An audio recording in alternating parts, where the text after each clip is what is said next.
Hello, my lovely listeners. I am trying to record this episode and speak, and this is the second time I'm trying to do that. And then the first time, I said I wasn't even sure that I was going to put this episode up because, as always, it's going to be very raw. It's doesn't have any notes or anything like that. Haven't really prepared anything. It's just almost like a stream of consciousness. But on my last episode, I was talking about opening my heart and how the main message it was really, and I felt that when you open your heart and when you start something um, in terms of romantic relationship or you meet someone, how important it is to still focus on yourself and be within yourself and not let go of your own of the focus of yourself.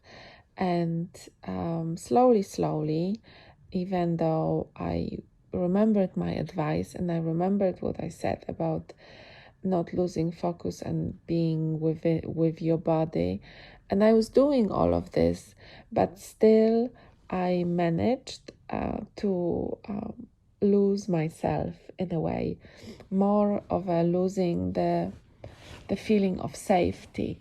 And with everything that's happening in the world now, with all the turbulences and wars, I just felt as if the rug was pulled out of from my feet, and the safety that I felt for a moment, and that maybe it was also like a pretend safety to just be with someone closely or intimately, and then this just came out as nothing, as not really being true, or just being true in a specific moment but not having any chances for the future, really opened up my or pushed the button that just screamed not safe, not safe. And and this is not really something that I might or might not allow, that I have control over.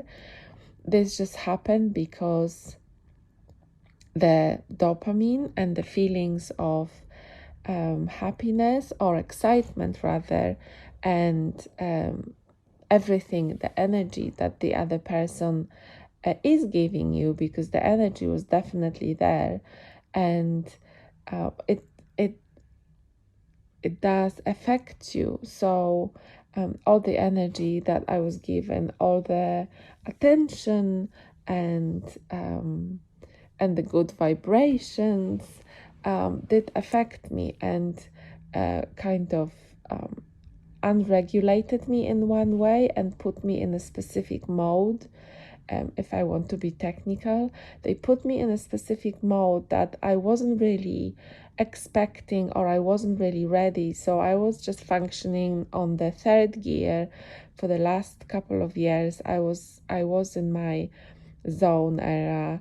Even I was really good with just being in myself, with my practices that I do, with my tools, with my meditation, with my walks, with my cooking and art, and the podcast, and with my friends. So all of those tools and things that I do, and listen to my podcasts, and reading everything about self-development and spirituality and things like this. And I was, just going on my second gear within this sort of speed.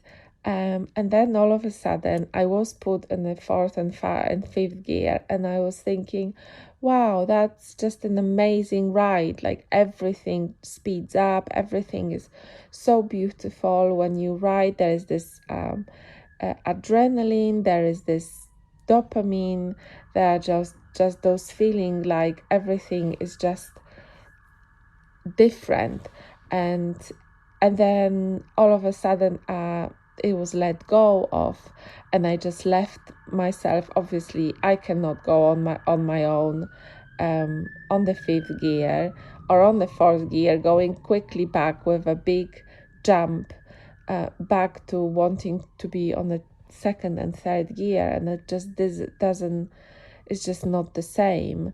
And slowly I have to go back to this kind of motion, and I don't I think it's very good to sort of bring it and understand. I do not regret anything. I do not regret my choices. I do not regret anything that I have done or anything that I have said, or I am not considering, or I could have been this, I could have been that.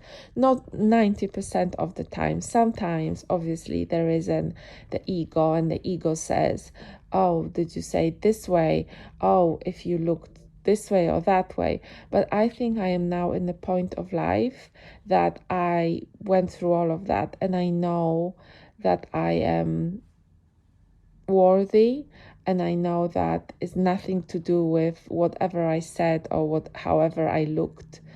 There might be some circumstances, and it's on the energetic level as well, and it's on the development level, and it's on the fear level, or other pheromonal levels, that we kind of choose someone or not choose someone, and it's our wounds, and it's what they are resonating with. So I am not really in the space of blaming myself or asking myself for maybe this, maybe that. And I really understand life as much that I can say that this is the experience. Is very freaking painful.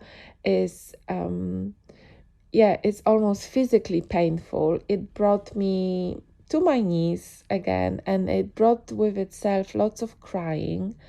But it's an experience, and I grow on it. It's just another brick to my development. And obviously, funny enough, it all happened in this eclipse season. So between this eclipse that just happened on the 7th of September, that was a lunar eclipse, and there is another one coming on the 21st of September, and the energy feels heavy. And definitely there was a lot of talks about just repeating or closing cycles, repeating your lessons if you have not learned them. So I'm still learning, and I have to do some journaling to kind of find out what kind of lesson it was. I definitely recognized some patterns from the previous relationships, from the previous hurts, and I am observing myself also in this pain and in this emotionality, if that's the word. I can kind of come out and observe myself, and observe how I am reacting, what is it's triggering in me. Does this make the pain less? No. Does this make the sadness less? No, it doesn't. It's still so hurtful, and also something that I have not really met that much before. The safety, the safety that is kind of really disturbed. And I'm going to journal about this and say what's with the safety. But I think that, and I had my episode about this before as well, that just the turbulences in Europe, in America, and Middle East are affecting me, and the energy must be so strong from that, because I am not directly affected by this, and I am so I am so grateful. But it's like this is the lucky part, that I live where I live and it does not directly affect anything. But the energy must be very strong, and the energy was strong astrologically, astronomically, and physically on the earth. And I am doubting humanity, basically. And definitely this is something that been stirred with this encounter that I had, because the trust that I put in a person, which I do with a lot of people. Sorry, I'm just getting emotional. I've already been emotional on my other podcast. So if you've ever listened to me, sometimes that's what happens.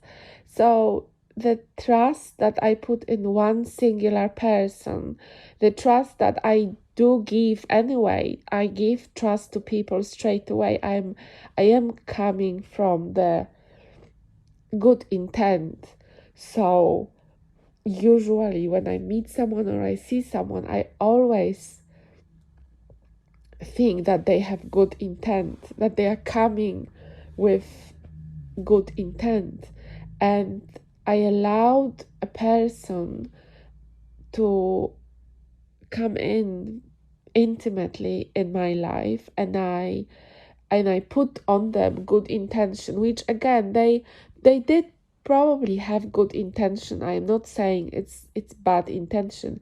This has changed the way it was sort of communicated or not communicated, the sort of anger and and then the break of trust, because going from something intimate and something kind of closed and trustful to nothing.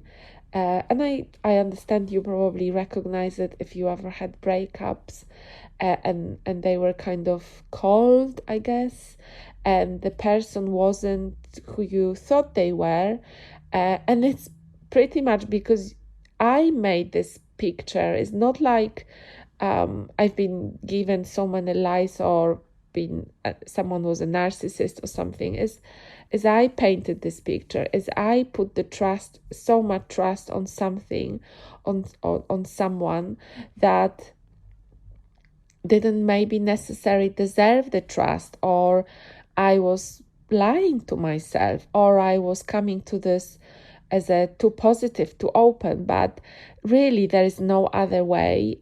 You cannot go into a relationship without, like I said in my first episode, with my previous episode, without becoming open or opening at some point. You don't have to be open straight away, obviously, but even the approach, the reach out, the speaking, kind of every act of that makes you a little bit open more and more and more. So you cannot not give the trust or be really closed off for kind of longer period of time, because this kind of wouldn't work, I think, unless you do that happily and then walk off unscattered. It's not really my thing to do. And I am now talking about the very kind of short sort of fling that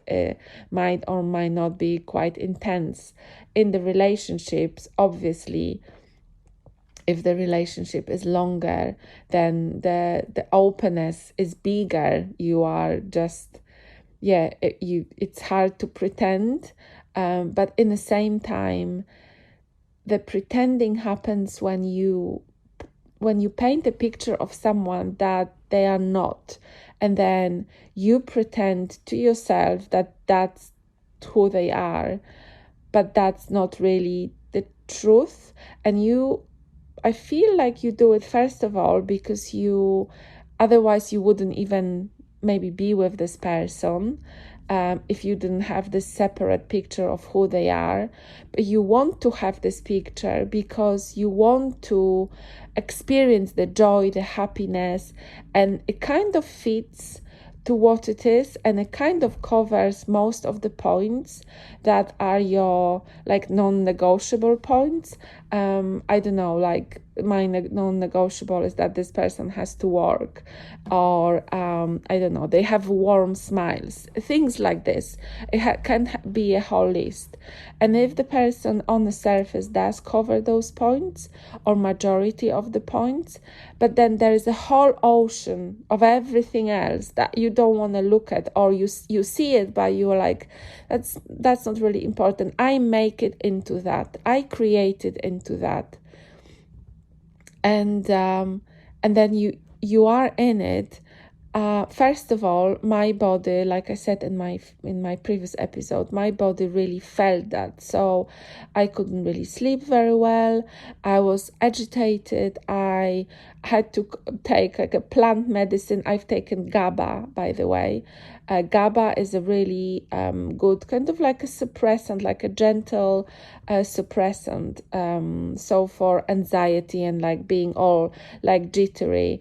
And in UK, you can get this in Whole Foods or any like supermarket like this. But I would say get the best grade of GABA if you want to, kind of go through this. I guess like first stages, you probably can take is maybe for a couple of weeks. It's just one capsule, or you also can get it in the in like a liquid sort of form. Very good as well that I've been taking. And again, these are all sort of a natural plant, I think. So that's not prescription, and it's not something that you can like get addicted to. But when you are in this state of like really being jittery and kind of sort of like crying, or like a little bit sad, or a lot sad, L-theanine is also really good for that.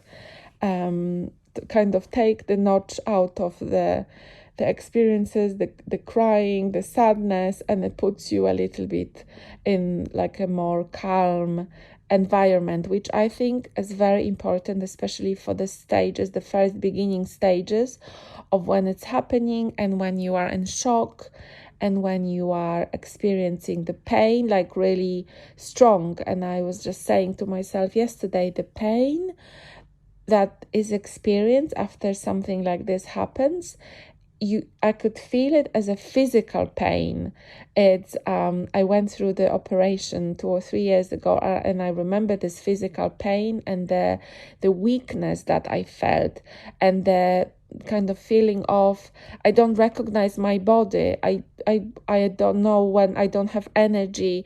The pain is so severe that I can almost not like walk. I have to lay down. And this is a very similar pain that you can, it's not in anywhere in the body. It's not like it's a cut, or it's not like, it's so internal, it's so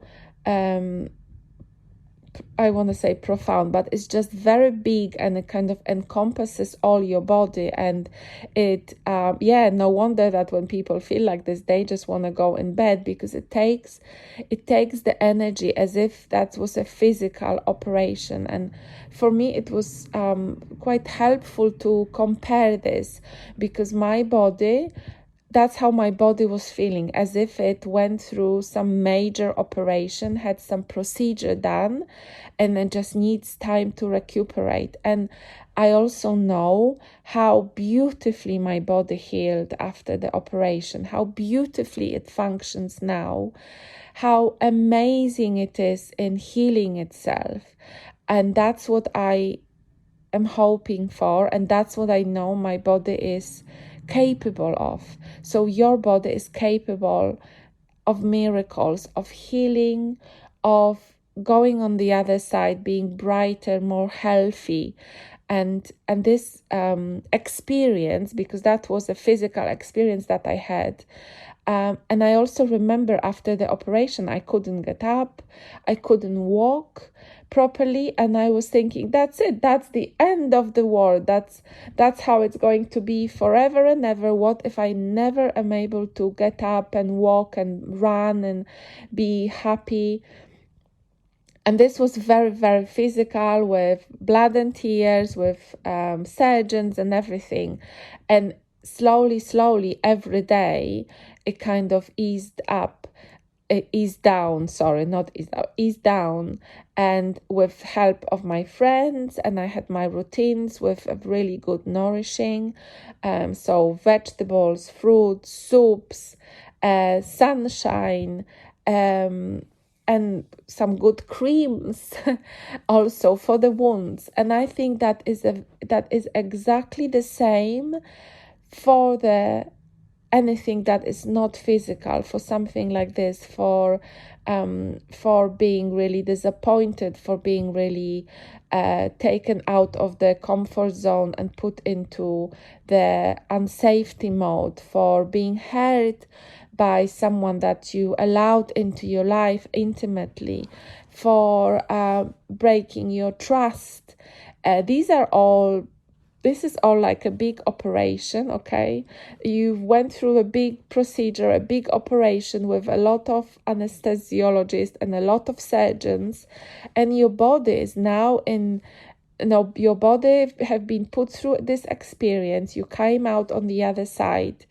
The experience was there to because we look for reasons, and and sometimes it's just very hard to get those reasons. But the reason is life. The reason is experience. The reason is to put some stuff in you that haven't been put well together, maybe, or remind you that they still exist.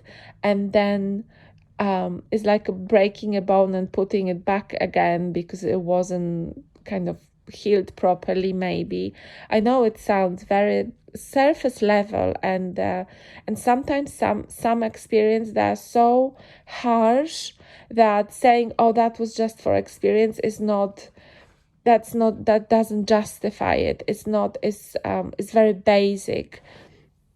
And some things just happen and are so hurtful and are so unfair that, again, saying it's just for experience is, again, very basic.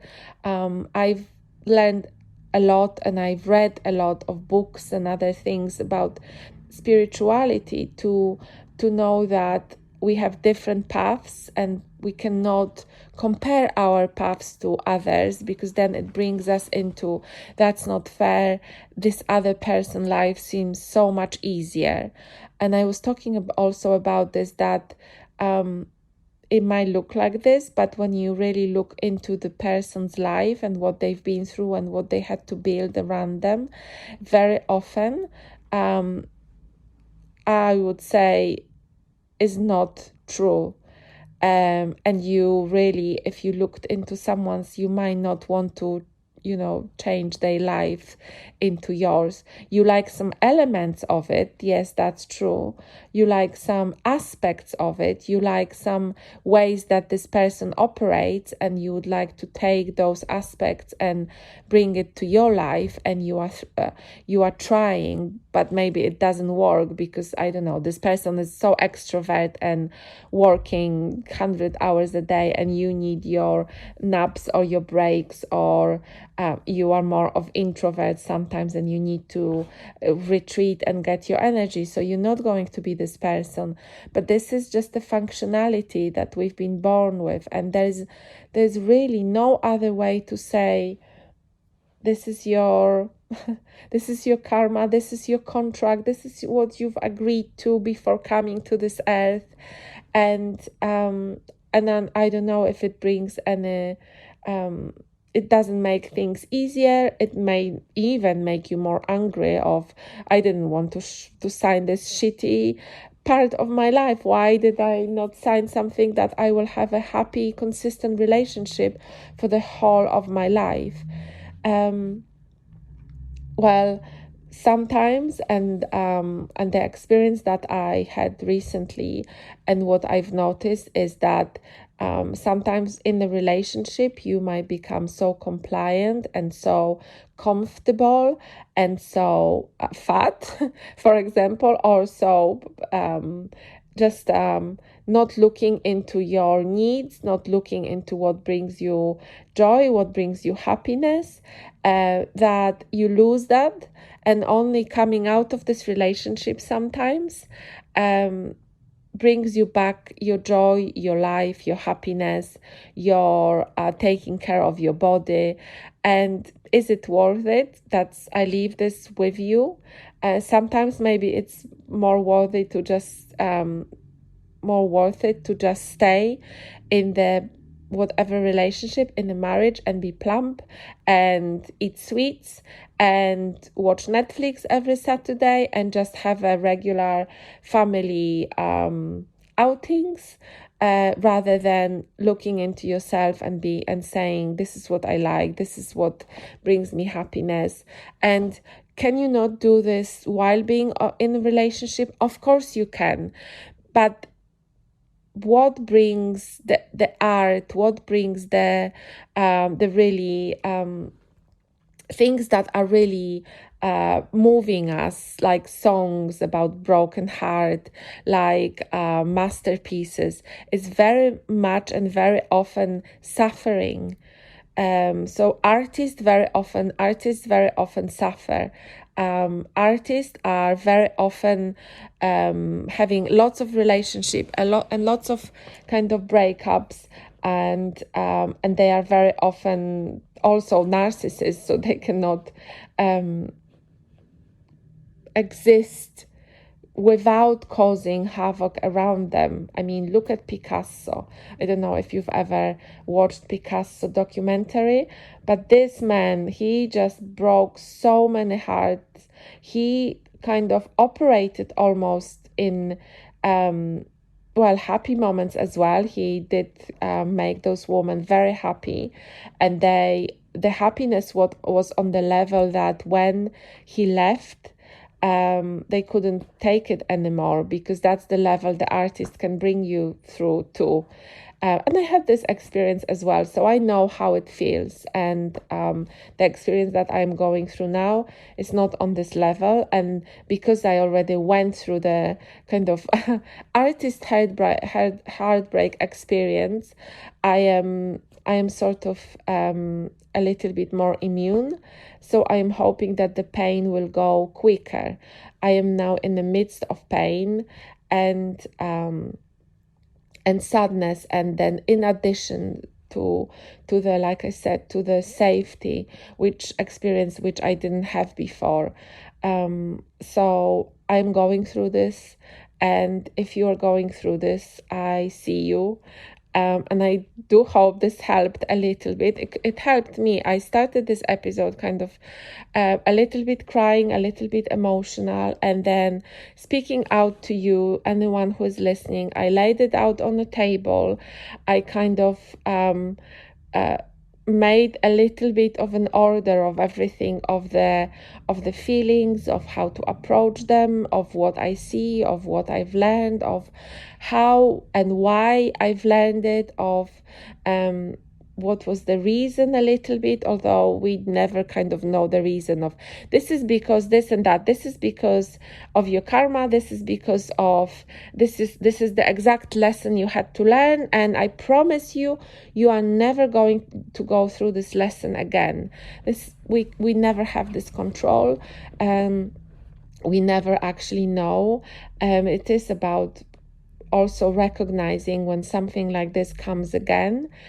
Well, how will I react? Who will I attract? Because I genuinely felt like this is something that the experience that I had, I attracted this. This was given to me because I was affirming this, and now I'm thinking, yes, and the affirmations maybe were not clear enough. My intentions were not clear enough. and obviously I blame it on eclipses, and obviously I blame it on astrological events and the energies that were there. That's just like a little bit of humor, but it's good to know that it's not only you. It's good to know that there are stuff that by saying that it's not only you, it's not because, I don't know, you weren't tall enough, or you weren't slim enough, or this is just bullshit. Okay, so just put it away, and just not even think about things like this. And then I understand they would come off, because that is a general feeling of not being enough. But that I would just put it somewhere in a little drawer, and then just close it for a moment. And there is lots and lots of content about this, and I've been devouring this content on Instagram and on social media, and kind of things about how to be magnetic, how to text him this, what if he is withdrawing, tarot cards and everything. I've been through all of this, and it's just a little bit of fun, and kind of takes a weight off your friends, because then I tend to speak about this, and I tend to talk about it through with my friends as well, and it helps me. It doesn't have to be you might have a different approach, and I know that. Also, another thing that also on Instagram and on social media, once you start discussing someone's behavior and you are not sure, that's obviously a red flag, right? If you are not sure, if you are confused. I was talking about how body is letting you know. Does this mean that you kind of, it's easier for you to withdraw and say, oh, something is not right here, I better stop? I hope so. I hope that it puts like a little stop and brakes onto the, you are on fifth gear, you are just going through on the motorway. So when you see those signs and you're passing those signs, hopefully it kind of allows you to take your feet out of foot from the gas a little bit, and kind of stop and focus on yourself. Okay, I think that's enough for today. I definitely made myself a little bit more happy while talking about this. And I hope that it helped you if you are going through something like this. And again, I really see you. Do reach out with any comments, and do like this episode if you felt like it helped you. Thank you so much, and I speak to you soon. Bye bye.